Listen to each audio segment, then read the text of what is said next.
Good. See the numbers on top. Cool. So I'm going to do a shorter presentation than I expected, so we crunch a little bit. So I'm going to talk about a little bit about obesity medicine, my interest in it, why I just got into a little bit, the field in general, and some opportunities for you guys, and also generally the importance of it, obviously. A lot of it stemmed from my personal experience, actually. This is me, senior skip day in high school. This is me sometime in 2016, and I'm a good 50 pounds different right here. I took one more flattering, pictures of myself to, tell the story. I was a pretty active guy. I played basketball, soccer, etc. But I'm still, being my 33 or something right here. And it's tied to periods of stress. Step 1, step 2. I'm Cat. You guys know the story. And it fluctuates. But this is somewhat my baseline. But I was kind of determined to turn that around after step 3. I was like, this has to change. So I just kind of dived into the field as much as I possibly could. I just got on the internet instead of studying for step 3 stuff. I was like, all right, I need to figure this out. Like full steam ahead. End of my 20s now. This is not what happened. So it's obviously, got in as much information as I could. Started working out regularly. I followed people online, trainers, experts, people at success. I learned about, it's funny, cutting versus bulking. Like, I never really totally understood that.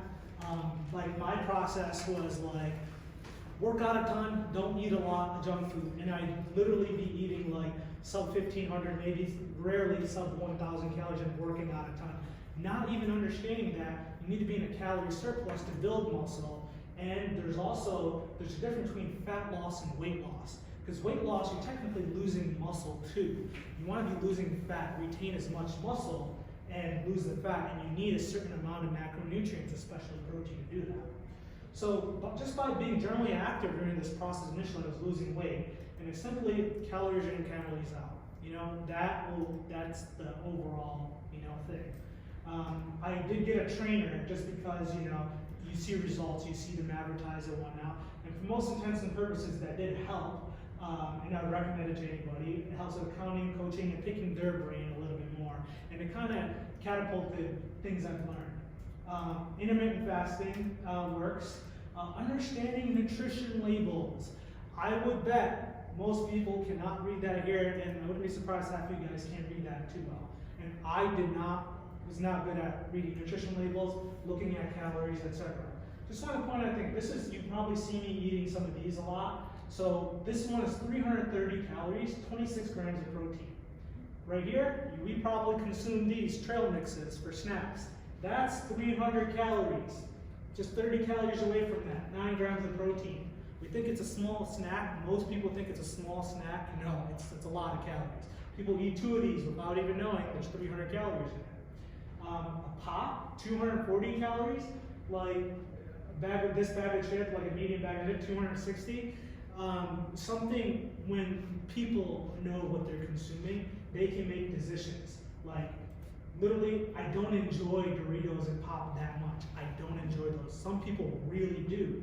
And something I should have put on here is a hot fudge sundae from ice cream. I really enjoy those, and that's worth the 300 calories for me. I have no problem with that. But I don't enjoy these that much to, consume 300 calories. Just by knowing that, helps me mentally make a decision. I'd rather invest those calories into something else. So that's huge. So there's a lifestyle to it. I've told Ari about this, but I got a walking desk. I mean, I've told a few of you guys. I think Ari followed through with one. I make all my patient calls on that. I get 10 to 15,000 steps a day. This is clutch. Get it. It's huge. Actually, we talked about this. Get it. Make your patient calls. Do those live, health streams and stuff while you're getting some steps in. Activity, just like the vascular guy said, it's huge. Steps is huge. Like, I'd be working out, I'd be in the workout phase, I'd be sitting around all day long and be like, oh, I'm gonna go to the gym for 2 hours. The rest of the time, you're not doing anything. Like, that matters. Your daily activity, what you're burning, really matters. Be inefficient, go on walks, compound lifts, behavioral changes, relationship with food, meal hygiene. Like, chew your food 5 times, don't shovel it down. That adds a difference. Take a break after you eat it, you feel full. Inspiring and influencing family members, friends, and patients. And activity change, this is me and my brother hanging out with an old college friend. Like, what I usually do, hey man, you wanna grab some food? No, I was like, hey bro, there's a park, let's go for a walk and talk. And that's how I like to do my meetings, hanging out with people, let's go for a walk. Dates too, they're more cost effective, you get better conversations in. I recommend you try it. Personal story, and this is my brother, my little brother. He's always been in better shape than me because, I'm not sure what he does with his life. Apologize, he's gonna listen to this maybe at some point. But he used to play soccer, he's more active than me. But synergistically, like I was kind of doing this, and obviously it's on his mind to stay active too. But people pay attention, my patients pay attention. They didn't recognize me after COVID sometimes. Like if I can do it, especially you guys are all physicians, you guys are exemplars. Like people follow suit, and this is a change he made like last year by November. This is me at Bree's wedding. Like, from that other pink photo to this, damn, I look good. Look at that. I went from a size 34 to a 28. My A1C went from a 6 to 5.2. I run a 2.2 mile circuit around the hospital. That went from 11.5 minutes to 8 minutes and 12 seconds. I shaved 3 minutes off a mile. It's pretty crazy for me. I'm trying to get under 7.5. And life is overall better. These are my lipids, 2018 to 2020, they're all better. Cholesterol, LDL needs to be better. But everything across the board is essentially better. So I try to incorporate this with all my patients. So I actively recruited, as many patients as I could. And officially, I guess I only asked 19 when I was chart reviewing. And I got 12 of them to come at least 4 times to include in my study. I tracked 3 main things actually: steps, vegetable intake, and daily weight. I gave them the option to track calories and whatnot, but nobody wanted to do it. And out of 12 people, I've lost about 200 pounds of people. They were not in the study, around up to like 280, I think. It took 3 people completely off blood pressure medication. So the process. So there's a huge process. I track things, then monthly accountability things. The biggest thing is I was inside with my patients. How many steps are you getting? What vegetables are you eating? That's the brunt of what I did, to be honest, and I had crazy results. I didn't even tell them not to eat junk food. My goal was to build up good habits, and my theory that if you fill your table with healthy foods, make that more part of their life, and find healthy foods that they enjoy and counsel them on that, they automatically push out. Most people know what the really bad stuff is and feel guilty about it. Get the good stuff in and educate about good stuff. And that's like sometimes my second level education. Oh yeah, I'm getting 3 servings of vegetables in. What vegetables? Corn and peas. No, corn is not a good vegetable. Don't eat those potato salad. No, get some, green beans, asparagus, broccoli. That's been a huge brunt. You can't talk to most people, especially in our population, about macros and stuff. Those are the facts. Identify areas, continuing education. I used to feel guilty about, staffing patients, saying, oh, I talked to vegetables and steps with this patient, nothing super complex. But I'll tell you about a patient over 5 months, I got them off 3 blood pressure medications, okay? That's with talking about steps and, vegetables, not about which hypertensive or their risk, things like that. So emphasize tracking. Tracking, if you track, anybody who tracks steps and everything like that, it's statistically, they're likely to get 25% more activity simply by tracking. That's a proven data point.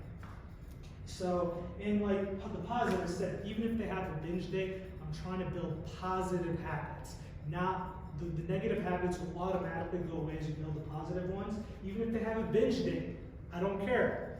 Have those 2 full boxes of deep dish pizza, but make sure you get 3 servings of vegetables and go on that walk. So, I don't guilt them about anything. I don't even talk about the negative habits. They know, and these negative habits slowly fall apart on their own. and the positive habits stay. So can you grab those sheet right there? Actually, yeah, can you pass those around? So this is my log that I have them, these first three charts: weight, vegetables, steps. Then workout and calories. Hardly anyone does that. I had one patient do it, but I have them bringing with me every time. That's 2 levels of accountability. One with the visit. One, every time they do this, they think about it just a little bit, and then they notice how much little activity they're getting. I don't even talk about this, the macronutrients, like I mentioned with most people. It goes over their head. I haven't had to get there. Workouts, I've started people on there, but most of my, that's enough, yeah, just show them around. And most people, just the steps alone, like the vascular surgery guy, has been done wonders increasing that. I haven't touched a weight loss medication like since Atifax, since intern here, which I didn't know what I was doing, someone requested it. The most I've done was Victoza. In bariatric surgery, you know, if they're above 40 of BMI and 35 in risk factor, I would do it, but you know, I've had such great success, I haven't had to really yet. So what I found out was most people are not even getting 2,000 steps, hardly any of them. Look, I bet you one of them, maybe 1 serving of vegetable today, and just like medical knowledge is just overall poor. So many challenges, social, literacy, financial, who they're living with. Most people, if you're obese, you're probably from an obese family. There's probably people in the room, the drawers over there full of junk food, because those kids with the 99% BMI we have, like their parents are overweight. Environmental, COVID restrictions, people with arthritis, fall risk, physical debility, it's hard to get them moving. But you improve their vegetable intake, and you get physical therapists, use your physical therapist to find out workouts they can do. And challenges, like I mentioned, you know, I get impatient. You know, with results, they get impatient. A lot of it's the more you do it regular, you see benefits, and also clear aspect. Building is a challenge because obesity is not it's not as codable as other things. If you're doing a significant amount, a lot of it comes down to. I think that should change in the future. And staffing too. Sometimes I feel guilty about talking about vegetables, but it does a long way. So benefits are huge. Weight loss, smaller clothing sizes, they feel great, joint pain, back pain, blood pressure, lipid level, lower A1C, increased self-esteem, better relationships, better dating life, you know, they influence their families have, see their changes and, you know, they want to help out. A few cases, this is my most successful patient, she lost between 74 to 90 pounds. A1C went down from 9.9 to 7.2. Took her off her lisinopril, her microalbuminuria resolved. She feels like a whole different person. She changed her complete dietary habits, and that's what's emphasizing the good. Over how long did she lose 74 pounds? Over 14 months. That's over 14 months. And halfway through, I put her on Victoza. Halfway through, and that helped a lot. And diabetes, use Victoza, SGLT2s, cardiac risk factors. These are help with weight, and you know they work. They're medically indicated. This is my guy who, when he came to me, 57-year-old male, he was on losartan 50, hydrochloroside 12.5, glutapine 5. All I did, he was getting basically 1 serving of vegetable. He used to snack a lot, wasn't aware of quality foods and whatnot, and he doesn't believe in eating vegetables. So I got him up to eating 2 to 4 servings of vegetables, got him up to 10,000 steps, and essentially those 3 blood pressure medications over 5 months, I took him off the losartan, took him off the hydrochlorothiazide, losartan, and basically got him off all 3, basically in 5 months. And this is the orange is systolic, the gray is diastolic blood pressures, they haven't changed. And he only lost 4 pounds. So even without significant weight loss, you see a lot, he's overall better about things. I did, towards the end, I put him on Victoza, but he didn't budge yet after that. This guy is an interesting guy. He's like almost 320 pounds. He had Charcot's foot, so I can't get him to walk. He was only getting 1 serving of vegetable a day. I bumped him up to 4 to 5. And he's one guy, like he wasn't budging for a while. And sometimes when I was initially starting out, I was like, this is hopeless. I'm gonna give up a little bit. I don't know why I'm doing this, but you see this big drop right here? See that? One day he just came up to me and was like, you know, I've been listening to a lot of what you're saying. I started making these changes, and you see his big drop, and I got him off all his blood pressure pills. He's on lisinopril 40, hydrochloride 12.5, and well, just 2. Then I've been slowly getting him off, like hydrochlorothiazide first, then lisinopril 40, 30, 20, 10, and he's off. And he lives with his family, sister-in-law and brother-in-law. He eats a lot, junk food, and he's doing a lot better. He just refrains. So this is activity levels, you know? Intake, expenditure, that's why expenditure is really important. The base of that physical activity, 20%. 5,000, you're not even considered active. In order to be active considered, you need 10,000 steps. And the resistance, strength training, I didn't even use. So this right here is just to show downward trend. This is a person's weight. As it bumped up, their weight also, their systolic blood pressure also increased. Diastolic blood pressure also increased, and they're coming down. You see a correlated relationship, and you can see the improved lipid levels right here as well. So my conclusions were that monthly weight loss visits showed improvements in not only weight loss visits, but in the chronic diseases. Increases in activity, as you've seen, shows improvement in blood pressure, even without significant weight loss.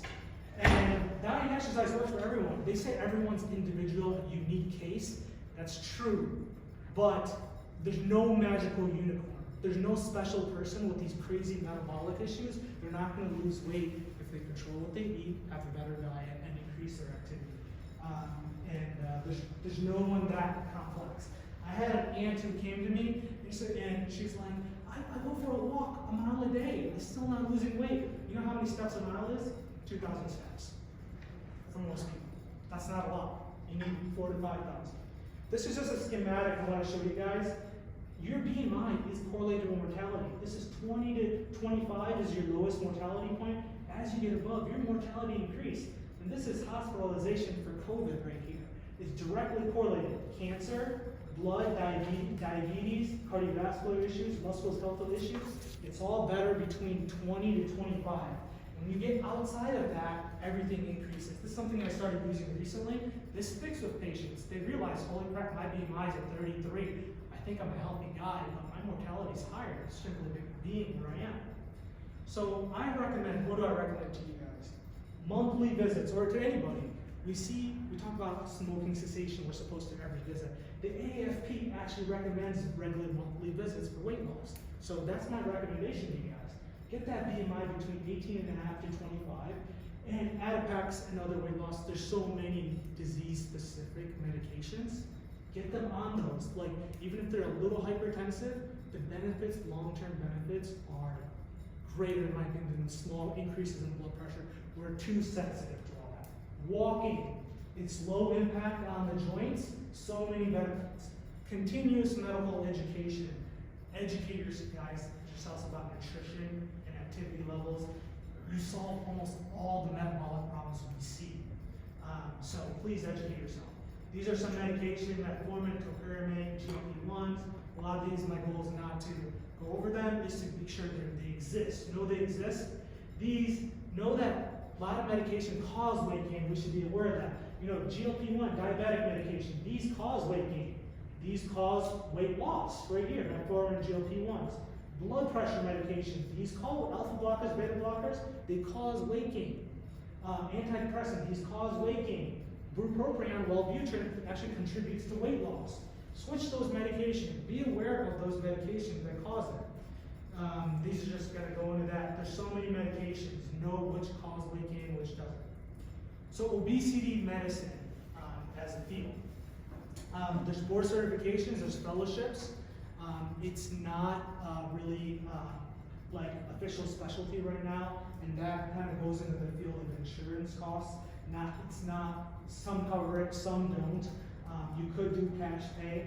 Some jobs, I actually interviewed for a job that's brick and mortar. Forget the exact deal, but they pay between $240 to $300K simply doing obesity management. You could partner with, like, ProMedica, the bariatric surgeons. You could deal with them, and you can go into the online field, telemedicine. So I'm actually considering this, a telemedicine private practice.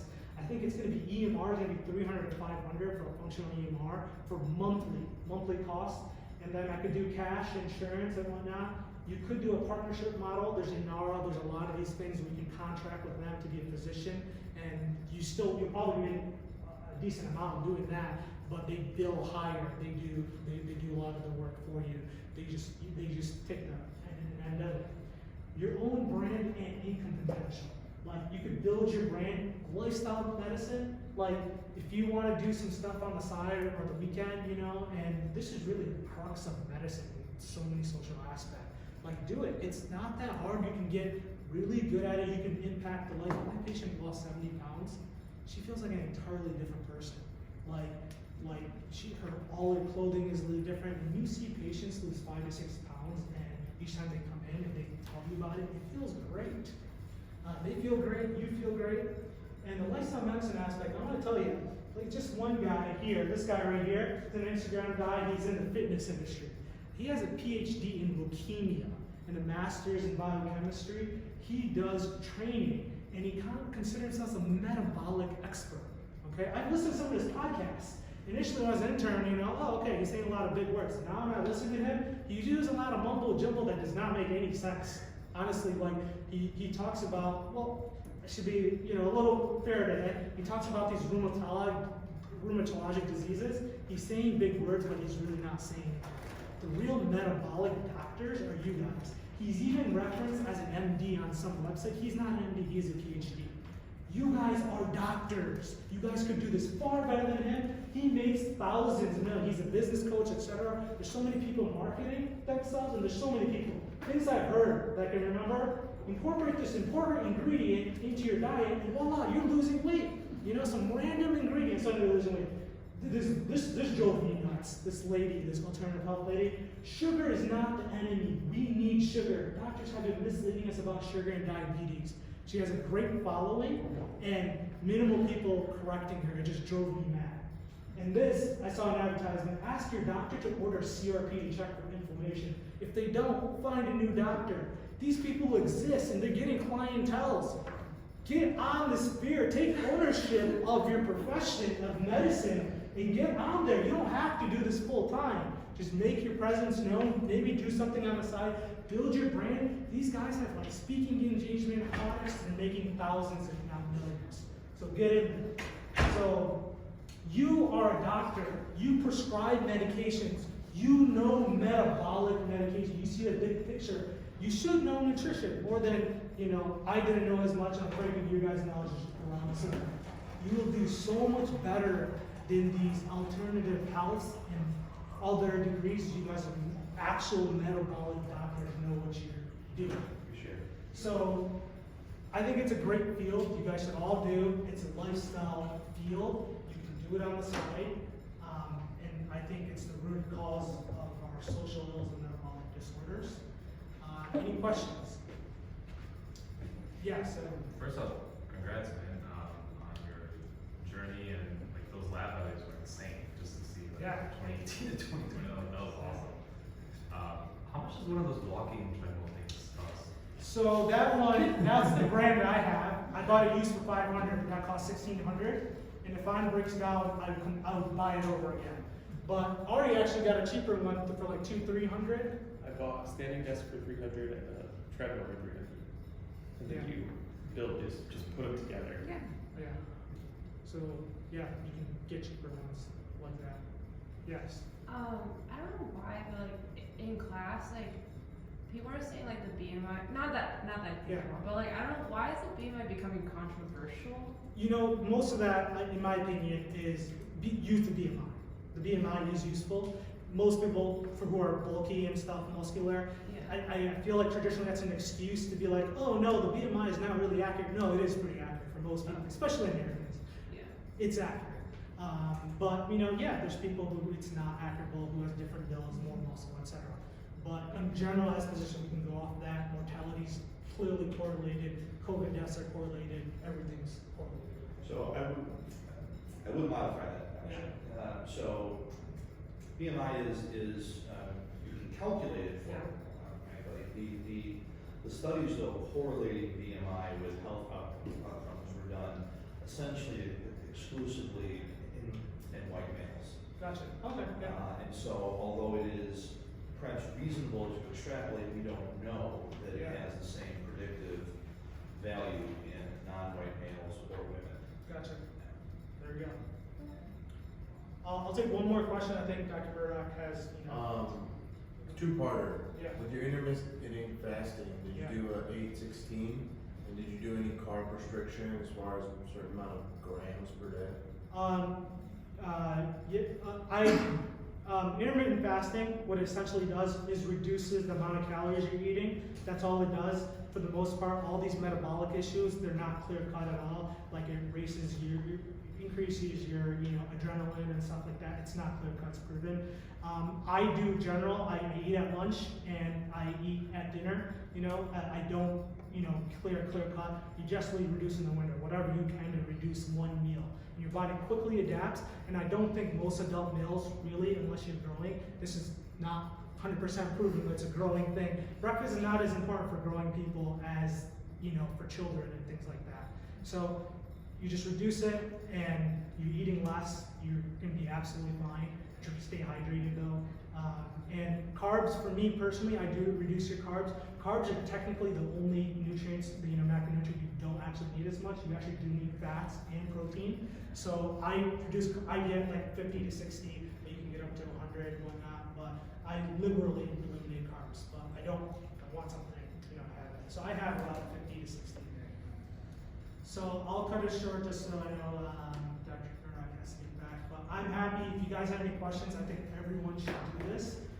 Ask any questions, help, any questions at all. Cool. Thank you. Thank you.